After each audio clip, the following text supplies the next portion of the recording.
हमारे पास है लिबाइल complexes. In these complexes the rate of substitution of ligands is relatively high. Example जो है हमारे पास वो है कॉपर, अमोनिया एंड वाटर. इसका एक कम्प्लेक्स बना हुआ है. इस लिबाइल in the it's aqueous solution is blue colour. When concentrated hydrochloric acid is added to the solution, the blue solution immediately turns green. अच्छा, इनर्ट कम्प्लेक्स क्या होते हैं? In this case ligands are not exchange easily. The rate of exchange is very slow. Example हमारे पास जो होती है, इसका जो रिएक्ट होता है वो वेरी स्लोली होता है. क्यों? When this complex is treated with concentrated hydrochloric acid, no reaction take place. इसके अलावा हमारे पास हैं फैक्टर्स जो अफेक्ट करते हैं नेचर ऑफ लिबाइल एंड नॉट को. सबसे पहले हमारे पास जो फर्स्ट है वो है size of the central metal ion. Smaller the size of the metal ion, greater will be the inertness because the ligands are held tightly by the metal ion.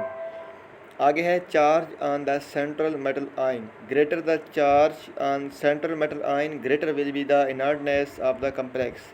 आगे है d electron configuration. If electron are present in antibonding, antibonding मतलब जिनकी energy high होती है, orbital की energy high होती है, orbitals complex will be labile होते हैं because the ligands will be weakly bonded to the metal and hence can be substituted easily. इसके अलावा होता है mechanism of labile inert complexes in aquo complex. The rate of substitution of aquo ligand does not depend upon the nature of the incoming ligand. अच्छा, इसके अलावा होता है exchange of aquo ligand by another ligand is always faster than the substitution of one ligand by another. हमारे पास दो तरह के मैग्नीज्म होते हैं, एक होता है एसोसिएटिव और दूसरा होता है डिसोसिएटिव. एसोसिएटिव जो होता है वो होता है here the bond formation between the central metal ion and the entering ligand is important. This determine the magnitude of activation energy and hence the rate of reaction. इसके अलावा dissociative mechanism. In the first step the already attached ligand to the metal breaks and in the second step the new ligand forms the bond with the central metal ion.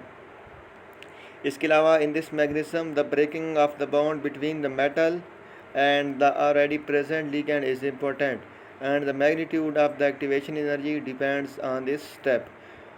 हमारे पास जो होता है difference between लिबाइल and inert complexes वो क्या क्या हैं? वो दो तरह के होते हैं. एक होता है इनर्ट कोऑर्डिनेशन कम्प्लेक्स.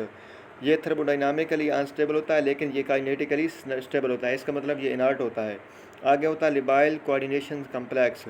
ये थर्मोडाइनामिकली अनस्टेबल होता है लेकिन ये काइनेटिकली भी अनस्टेबल होता है. इसके अलावा हमारे पास है factors affinity lability of complexes. Charge of the central ion. Highly charge the ions from complexes which react slowly inert. आगे होता है radii of the ion. The reactivity decreases with decreasing ionic radii. Charge to radius ratio.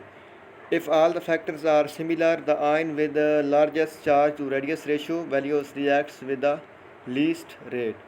आगे होता है geometry of the complex. Generally 4 coordinated complexes are more labile होते हैं.